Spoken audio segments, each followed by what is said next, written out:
اعوذ باللہ من الشیطان الرجیم بسم اللہ الرحمن الرحیم اللہم صلی علی محمد وعلی محمد۔ معزز ناظرین السلام علیکم ورحمۃ اللہ وبرکاتہ۔ آپ دیکھ رہے ہیں پروگرام احکام اسلامی اور بحمدللہ ہماری گفتگو امامت کے عنوان سے جاری ہے۔ پچھلے ایپیسوڈ میں ایک سوال تھا، کیونکہ وقت نے ہمیں اجازت نہیں دی تھی، اس سوال کو ہم لیتے ہیں اور امام زمانہ اجل اللہ تعالیٰ فرجہ شریف کی حدیث مبارک آپ کی خدمت میں پیش کرتے ہیں۔ امام زمانہ اجل اللہ تعالیٰ فرجہ شریف ارشاد فرماتے ہیں کہ خداوند عالم نے یہ دنیا عبث نہیں خلق کی ہے۔ ناظرین اکرام، ہمیں اور آپ کو امام زمانہ اجل اللہ تعالیٰ فرجہ شریف کے بتائے ہوئے راستے پر قائم رکھے اور ان کی تمام تر نعمتیں ہم تک حاصل ہوتی رہیں۔ آئیے ناظرین آغاز کرتے ہیں اس گفتگو کا، اور ہمارے ساتھ موجود ہیں حجت الاسلام والمسلمین علی جناب مولانا مصطفیٰ علی خان ادیب الہندی صاحب اللہ۔ السلام علیکم آغا۔ علیکم السلام ورحمۃ اللہ۔ آغا، جیسا کہ پچھلے ایپیسوڈ میں جو سوال کیا تھا وہ تھوڑا ادھورا رہ گیا تھا، میں چاہتا ہوں کہ اس پر پوری روشنی ڈالیں کہ امامت جب ہم کہتے ہیں تو امام کا جو لفظ ہے، ہم دیکھتے ہیں کہ مسجد کا بھی امام ہے اور دیگر جو کتب جنہوں نے لکھی ہیں، بہت سارے امام ہیں جن کو تاریخ نے لکھا ہے، تو اب اس میں سے فرق کیا ہے؟ جو اللہ کی طرف سے بھیجے گئے امام ہیں جن کو ہم معصوم امام کہتے ہیں۔ اعوذ باللہ من الشیطان الرجیم، بسم اللہ الرحمن الرحیم، الحمدللہ رب العالمین، وصلی اللہ علی سیدنا محمد وآلہ الطیبین الطاہرین۔ جہاں تک لفظ امام کا تعلق ہے، چونکہ ایک لفظ ہے اور عام طور سے عربی زبان میں اس کا استعمال ہے، لہٰذا بہت سے افراد کو یا بہت سی چیزوں کو یا بہت سے عہدوں کے اوپر یہ لفظ استعمال ہوتا ہے۔ اور اگر آپ عرب تاریخ کو دیکھیں، چاہے وہ اپنی تاریخ ہو چاہے دیگر افراد کی تاریخ ہو، تو اس میں بہت جگہ پہ اس لفظ کا استعمال آپ کو ملے گا، بہت سی شخصیتوں کے لیے یہ استعمال ملے گا۔ لیکن اگر تاریخ میں ہم شخصیات کے اوپر نظر ڈالیں تو مذہبی شخصیات میں بھی یہ لفظ بعض خاص افراد کے لیے استعمال ہوا ہے، اور ان کو مذہبی رہنما ہونے کے لحاظ سے یا کتابیں جو انہوں نے لکھی یا لوگوں کی رہنمائی جو کی، اس کے عنوان سے بھی استعمال کیا گیا۔ حتیٰ چونکہ عربی کا لفظ ہے اور عام رائج لفظ ہے اور عام معنی میں بھی استعمال ہوتا ہے، تو ہر وہ شخصیت جو آگے تھی یا کسی کی رہنمائی کر رہی تھی، یا مثال کے طور پر مسجد میں جو جماعت کو آگے لے کے چاہ رہا ہے، اس کو بھی ہم امام جماعت کہتے ہیں۔ تو ہر مسجد میں ایک امام جماعت موجود ہے، اور اسی طرح دیگر افراد کے لیے بھی لفظ استعمال ہوا۔ لیکن یہ بالکل واضح سی بات ہے کہ جو لفظ ہم امام معصوم علیہ السلام کے لیے استعمال کرتے ہیں، جس اصطلاح میں اور جس معنی میں استعمال کرتے ہیں، اس معنی میں دیگر الفاظ استعمال نہیں ہوتے، ولو یہ کہ بالکل سیم اسپیلنگ اور سیم پروناؤنسیشن کے ساتھ ہو، بلکہ سیم معنی میں بھی ہو، لیکن دونوں کے مفہوم میں بہت بڑا فرق ہوتا ہے۔ لہٰذا کبھی کبھی ایسا ہوتا ہے کہ ہم ایک ہی لفظ استعمال کرتے ہیں دو الگ الگ جگہوں پر، اور دونوں کے معنی میں بہت زیادہ فرق ہوتا ہے۔ خصوصاً عہدے کے لحاظ سے اگر آپ دیکھیے تو معلوم ہے کہ امام جماعت میں اور امام معصوم میں بہت فرق ہے، کیونکہ یہ جماعت کا امام ہے، یہ لوگوں کے حق اور باطل پہ ہونے کی دلیل نہیں ہے، اس کے کچھ خاص شرائط ہیں، اس پہ کوئی بھی جو بھی اس کرائٹیریے پہ آئے گا وہ اس کے اوپر امام جماعت بن سکتا ہے۔ امام جماعت بننے کے لیے کوئی خاص علم کی ضرورت نہیں ہے، امام جماعت بننے کے لیے کسی بہت بڑے خاندان کی ضرورت نہیں ہے، امام جماعت بننے کے لیے بہت سے اور دیگر شرائط کی ضرورت نہیں ہے۔ لیکن امام معصوم کے لیے ضروری ہے کہ وہ صاحب عصمت ہو، امام معصوم کے لیے ضروری ہے کہ وہ صاحب علم ہو، امام معصوم کے لیے ضروری ہے کہ وہ اللہ کی طرف سے منتخب کیا گیا ہو اور اس کو امام منصوب کیا گیا ہو۔ اور اسی طرح دیگر افراد کے لیے بھی اگر استعمال ہوا ہے تو یہ استعمال ایک دفعہ ہوتا ہے کہ شاید لفظ کی اور معنی کی ایک ہونے کی وجہ سے استعمال کیا گیا، یا بہت ممکن ہے کسی نے اس لیے استعمال کیا ہو کہ یہ لفظ اپنی اصل افادیت کو اور اصل معنی سے دور ہو جائے، لیکن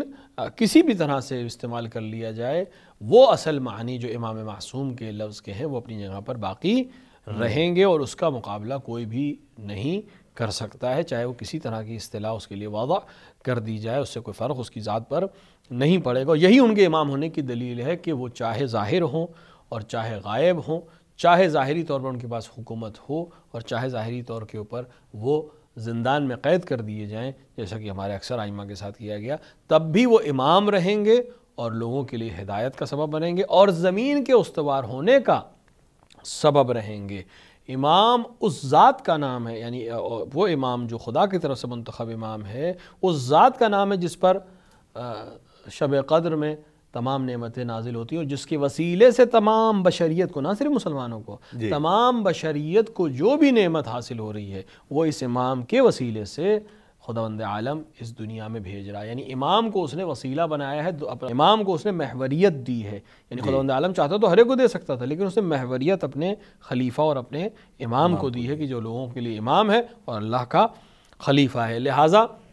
کوئی فرق نہیں پڑتا کہ لوگ اسے مانیں یا نہ مانیں، لوگ انہیں امام کہیں یا نہ کہیں، وہ حکومت میں ہوں یا نہ ہوں، سامنے ہوں یا نہ ہوں، ان کی افادیت، ان کی عظمت، ان کی جو محوریت ہے وہ اپنی جگہ پر باقی اور دائم رہے گی۔ جزاک اللہ۔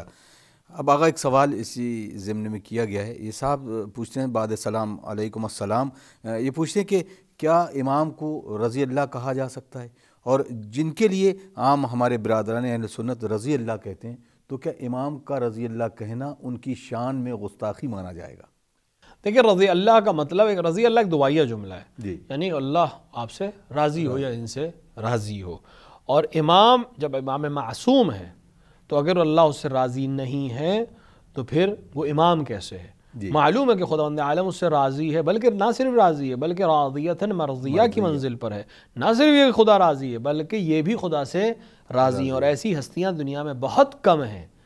کہ جن سے خدا راضی ہو، اور ہر ایک یہ چاہتا ہے کہ خدا اس سے راضی ہو جائے، لیکن سند صرف خاص لوگوں کو دی گئی ہے کہ جن سے خدا کہے کہ ہاں میں راضی ہوں، اور امام علیہ السلام، امام معصوم علیہ السلام اس ذات پر اور اس عہدے پر فائز ہے جہاں خدا بھی ان سے راضی ہے، بلکہ ان کی رضا کو خدا نے اپنی رضا قرار دیا ہے، چاہے وہ امیر المومنین علیہ السلام کے شب ہجرت کا مسئلہ ہو، چاہے جناب زہرا سلام اللہ علیہا جو کہ امام نہیں ہے لیکن حجت ہیں، حتیٰ ائمہ علیہ السلام پر، یعنی امام علی کے علاوہ باقی تمام ائمہ پر حجت ہیں، تو ان کی رضا کو خداوند عالم نے اپنی رضا قرار دیا کہ رسول اکرم نے فرمایا کہ خدا اس سے راضی ہے جس سے فاطمہ بے شک راضی ہوں، تو یہ جب خدا ان سے پہلے سے ہی راضی ہے تو ان کے لیے اس طرح کی دعا کرنا ظاہری طور پر صحیح نہیں ہے اور مناسب بھی نہیں، کیونکہ اس دعا کی ان کو ضرورت نہیں ہے۔ البتہ جو طریقہ ہے خطاب کا، اور پھر دوسرا مسئلہ آتا ہے خطاب اس طرح سے کیوں کیا جائے، جب معلوم ہو چکا ہے کہ یہ خطاب مخصوص ہے ان لوگوں سے کہ جو اپنے آپ کو رسول کا صحابی کہتے ہیں یا ایسے عہدے پر ہیں کہ جہاں پر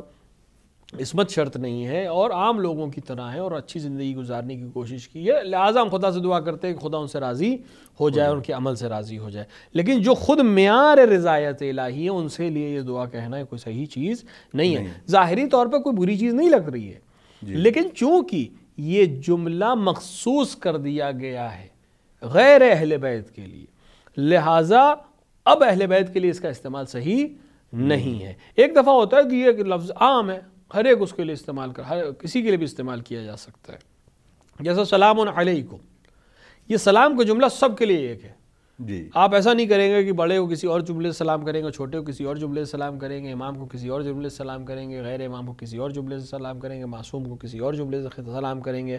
یا غیر معصوم کو کسی اور جملے سے سلام کریں گے، جو بھی جہاں بھی کسی کو سلام کرے گا مسلمان وہ اسی جملے سے سلام کرے گا، جی، تو یہ مخصوص کسی سے نہیں ہے، لیکن دعائیہ جملے جہاں پر ہیں، جہاں پر ہم سلام اللہ کا استعمال کرتے ہیں یا جہاں پر رضی اللہ کا استعمال کرتے ہیں یا رضوان اللہ کا استعمال کرتے ہیں، وہ ایک کرائٹیریا ہوتا ہے، تو اس کرائٹیریے سے اگر ہم کسی اعلیٰ شخصیت کو ہم کسی نچلے درجے پہ لانے کی کوشش کریں تو ظاہری طور پہ یہ مناسب عمل نہیں ہے، لہٰذا بہت سے مسائل کا تعلق عرف سے ہوتا ہے، اگر اس عرف میں اس طرح کا جملہ بولا جانا مناسب نہیں ہے تو پھر اس کے جملے کا استعمال نہیں کرنا چاہیے، اگرچہ اس کے معنی کوئی خراب معنی نہیں ہے، لہٰذا ہمیں اس سے پرہیز کرنا چاہیے، لہٰذا گناہ نہیں ہے، لیکن اگر واقعاً توہین کا سبب بنے، جھگڑے کا سبب بنے، لوگوں کے فتنہ و فشار کا سبب بنے یا امام کی منزلت کو کم کرنے کا سبب بنے تو اس سے بالکل اجتناب کرنا چاہیے، لہٰذا ائمہ علیہ السلام کے لیے جس طرح ہمارے یہاں صلوات اور سلام کا جملہ ہے اسی طرح استعمال کرنا چاہیے، اور دیگر افراد کے لیے جن کے کردار اس طرح سے ہیں کہ اللہ ان سے راضی ہوئے، جن کے کردار اس طرح سے ہیں کہ اللہ سے ان کے رضوان کی دعا کی جائے، ان کے لیے اس طرح کے جملے استعمال کرنے چاہیے۔ جزاک اللہ۔ اگر اب سوال ہے کہ جب یہ سارا فلسفہ امامت کا ہم تک پیش کیا گیا اور اس میں ابھی بھی کچھ لوگ ہیں جیسے کہ امام حسین علیہ السلام یا امام حسن علیہ السلام کہتے ہیں، لیکن باقی ائمہ کے لیے وہ امام کا لفظ استعمال نہیں کرتے۔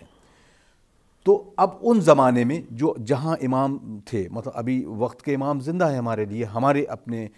جو ہمارا ایمان ہے اور جو ہماری سوچ و فکر ہے ہمارے، وہ افراد جو اس وقت امام کے ہاتھ پر بیعت نہیں کر رہے تھے بطور امام، تو ان کے لیے کیا حکم صادر ہوگا شرعی اعتبار سے؟ رسول اکرم صلی اللہ علیہ وآلہ کی حدیث ہے کہ آپ نے فرمایا من مات ولم یعرف امام زمانہ مات میتۃ جاہلیہ۔ تو اس کو شریعت کا جو بانی ہے اور جو شریعت کا لانے والا ہے اسی نے بیان کر دیا ہے قانون،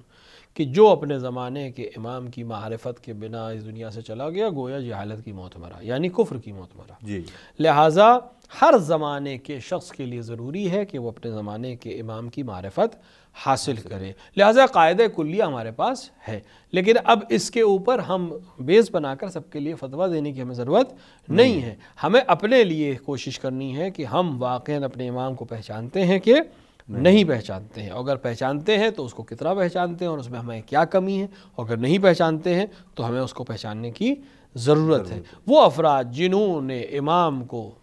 نہیں پہچانا، رسول ان کا انجام بتا چکے ہیں۔ ہاں، ہمارے لیے حکم یہ ہے کہ تمام انسانوں سے جنہوں نے اپنی زبان پر کلمہ لا الہ الا اللہ محمد رسول اللہ جاری کیا، ان سے تم مسلمان کا معاملہ رکھو، لہٰذا ہم اسے معاملہ مسلمانوں کا رکھتے ہیں اور کرتے ہیں، یہی ہماری ذمہ داری ہے۔ اور آخرت میں وہ سب اپنی آنکھوں سے دیکھیں گے کہ امام کو نہ جاننے اور امام کو نہ پہچاننے اور امام کی اطاعت نہ کرنے کے نتیجے میں کس طرح کی سزا یا کس طرح کے مسائل کے سامنے پیش ہوں گے۔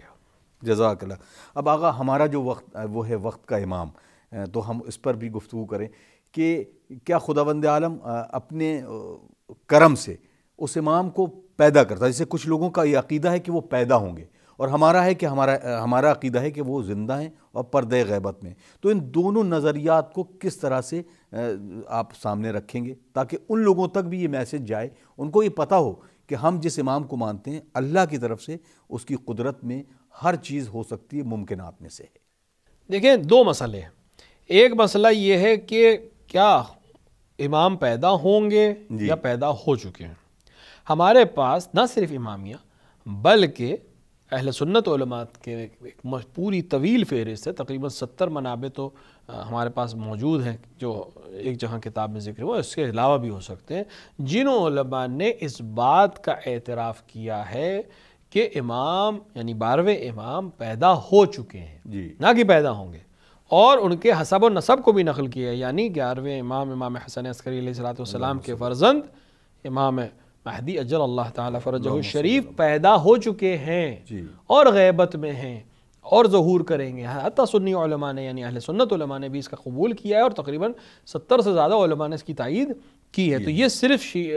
امامیہ کا عقیدہ نہیں ہے کہ امام پیدا ہو چکے ہیں، بلکہ اہل سنت علماء نے بھی بہت سے لوگوں نے اس چیز کو نقل کیا ہے۔ مسئلہ صرف ان لوگوں کے لیے ہے جو یہ کہتے ہیں کہ پیدا ہوں گے کہ شاید وہ عمر کے مسئلے کو حل نہیں کر پا رہے ہیں، اور اس مسئلے کو حل بہت آسان ہے۔ کیونکہ عمر انسان کے ہاتھ میں نہیں ہے،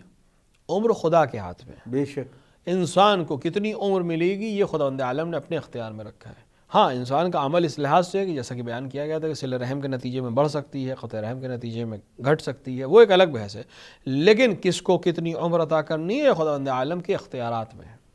اور خداوند عالم کی قدرت پر اعتراض نہیں کیا جا سکتا۔ بے شک وہ اگر کسی کو 1000 سال زندہ رکھنا چاہتا ہے تو اس کے لیے کوئی مسئلہ نہیں ہے۔ اور حتیٰ سائنس کے نظریے سے بھی بدن انسان یعنی یہ جو جسم انسانی ہے، اس میں ایسا کوئی مسئلہ نہیں ہے کہ صاحب یہ 50 سال بعد یا 60 سال بعد یا 100 سال بعد حتماً خراب ہو جائے گا، ایسا نہیں ہے۔ یہ تو ہماری کہنے کی اصطلاحیں ہوتی ہیں کہ صاحب ان کا دل مثلا کمزور ہو گیا یا ان کے ہارٹ لنگس کی پرابلم ہو گئی، وہ علاقے کے مسائل ہو سکتے ہیں، کھانے پینے کے مسائل ہو سکتے ہیں، انوائرمنٹ کے مسائل ہو سکتے ہیں، وَإِلَّا اگر صحیح معاملات فراہم کیے جائیں، صحیح غذا انسان کو ملے تو یہ ہزار سال یہ دل دھڑک سکتا ہے، یہ لنگس کام کر سکتے ہیں، یہ جسم جو انسان کا ظاہری جسم ہے، ایسا خدا نے اس کو نہیں بنایا کہ 100 سال بعد ایکسپائر ہی ہونا ہے، جی ایسا کوئی مسئلہ نہیں ہے۔ اگر آپ آج سے تھوڑا سا پہلے جائیں، حتیٰ ابھی بھی آپ کو مل جائیں گے کچھ لوگ جن کی عمر 100 کے اوپر چلی گئی ہو، لیکن اب عمر گھٹ کیوں گئی ہے؟ کہ اللہ نے نہیں گھٹائی ہے، انسانی ماحول ایسا بن گیا جی کہ جس میں انسانی اس کی تاب نہیں لا پا رہا ہے۔ لیکن اگر صحیح انوائرمنٹ ملے تو یہی انسان ایک اچھی عمر گزار سکتا ہے۔ اور اسی طرح اگر آپ تھوڑا سا پیچھے کے دور میں جائیں تو 100 سال کوئی بہت بڑی چیز نہیں تھی، تقریباً ہر ایک آدمی 100 سال ہو، 110 سال ہو، 120 سال کی عمر پاتا تھا، اور پیچھے چلے جائیں تو شاید اس سے زیادہ لوگ عمر کرتے تھے۔ اس کی وجہ تھی انوائرمنٹ ایسا تھا، کھانا پینا ایسا تھا۔ تو انسانی جسم میں ایسی کوئی کمی نہیں ہے، اگر کوئی کمی ہے تو وہ ماحول کی ہو سکتی ہے۔ تو اگر جسم میں کوئی کمی نہیں ہے تو پھر خدا کی قدرت پہ بھی ہمیں اعتراف کرتے ہوئے بات اعتراض والی نہیں ہے کہ ہم کہیں کہ صاحب انسان 200 سال کیسے زندہ رہ سکتا ہے یا 1000 سال کیسے زندہ رہ سکتا ہے۔ تو اولاً تو جسم انسانی میں ایسی کوئی کمی نہیں ہے، دوماً خداوند عالم کی قبضہ قدرت میں، حتیٰ ایسے ماحول میں بھی اس کے قبضہ قدرت میں ہے کہ وہ کسی انسان کو زندہ رکھ سکے۔ تیسری بات یہ کہ ہر چیز کی، جب ہمارے پاس منطق میں ایک اصطلاح ہے کہ کسی چیز کا ہو جانا ہی اس کے اوپر سب سے بڑی دلیل ہے، تو اگر 1000 سال کی عمر پالنے والا کوئی شخص گزر چکا ہے تو اس کا مطلب 1000 سال کی عمر ہو سکتی ہے۔ اب کسی کی نہیں ہوئی اس بات کی دلیل نہیں کر کہ ایک کی بھی ہے تو اس کا مطلب 1000 سال عمر ہو سکتی ہے۔ اور ہمارے پاس روایات میں ہے کہ جناب نوح کی عمر 1000 سال سے زیادہ تھی، جناب آدم کی عمر 1000 سال سے زیادہ تھی، اور تمام مکتب مسلمین اس بات کے قائل ہیں کہ جناب عیسیٰ علی نبینا علیہ الصلوۃ والسلام ابھی تک زندہ ہیں۔ اور اگر ہم تقویم میلادی کو مان لیں، جارجین کیلنڈر کو مان لیں، تو جناب عیسیٰ کی عمر اس وقت 2000 سال سے زیادہ ہونی چاہیے، اور امام کی عمر تو اس سے بہت کم ہے، 500 سال اور 600 سال بعد کی بات ہے۔ تو بہرحال جو خدا جناب عیسیٰ کو آسمان پر بھی لا سکتا ہے اور ان کی عمر کو طولانی کر سکتا ہے، وہ خدا زمین پر بھی اپنے حجت کی عمر کو طولانی کر سکتا ہے۔ اور اسی طرح جناب خضر کے لیے بہت سی روایات میں کہ ابھی تک زندہ ہیں، اسی روئے زمین پر ہیں، اور بھی دیگر انبیاء کے لیے ملتا ہے کہ وہ زندہ ہیں، جو انبیاء نہیں بھی ہیں تو اس میں حتیٰ جناب خضر کے لیے بھی اعتراض، بہت سے لوگ علماء کہتے ہیں کہ وہ نبی نہیں تھے، لیکن اگر ہم مان بھی لیں کہ جناب خضر نبی تھے، تب بھی اصحاب کہف انبیاء میں سے نہیں ہیں۔ خدا نے ان کو مارنے کی بات نہیں کی، ان کو سلانے کی بات کی ہے۔ تو زندہ ہیں، سو رہے ہیں، تو سونا الگ چیز ہوتا ہے اور مر کے دوبارہ زندہ ہونا الگ چیز ہوتا ہے۔ خدا نے سلایا ہے انہیں، ان کو مارا نہیں ہے، تو وہ سو رہے ہیں لیکن زندہ ہیں، اور ہزار سال سے سو رہے ہیں، اور جب حضرت کا ظہور ہوگا تو انشاءاللہ وہ اپنی نیند سے بیدار ہوں گے۔ اور ان سب سے ہٹ کر تمام مکتب اسلام کا جس بات پر یقین ہے اور جس بات کا اعتراف ہے کہ شیطان زندہ ہے، اور شیطان خلقت آدم سے پہلے کی چیز ہے، تبھی تو اس نے انکار کیا تھا کہ میں آدم کا سجدہ نہیں کروں گا، تو وہ پہلے سے خلق ہو چکا تھا۔ تو کتنی کی عجیب بات ہے کہ شیطان جو منکر خدا ہے، اور خدا نے اس کو طول عمر دے رکھی ہے کہ تم فی الحال آزاد ہو، جو چاہو کرو ایک وقت معین تک کے لیے، اس کی عمر کا سب کو اعتراف ہے، اور اس کے ہر جگہ ہونے کا بھی سب کو اعتراف ہے کہ جہاں کوئی مسئلہ ہو کہ صاحب شیطان نے بہکا دیا، تو شیطان کے بہکانے کا بھی اعتراف ہے، شیطان کے وجود کا ہر جگہ ہونے کا بھی اعتراف ہے کہ وہ ہر جگہ پہنچ سکتا ہے، ہر ایک کو بہکا سکتا ہے، اور ساتھ ہی ساتھ اس کی عمر کا بھی اعتراف ہے۔ لیکن حجت خدا کا اعتراف صرف اس لیے نہیں ہے کہ وہ عمر اتنی طولانی کیسے ہو سکتی ہے، یہ اس حجت پہ اعتراض نہیں ہے، یہ خدا کی قدرت پر اعتراض ہے کہ کیا وہ اس طرح کا قدرت رکھتا ہے یا نہیں رکھتا ہے۔ تو مسئلہ وہی ہے جو میں عرض کیا کہ شیطان کی عمر اور شیطان کے مسائل میں اور باقی چیزوں پہ تو یقین ہو جاتا ہے اور سب کو یقین رکھتے ہیں،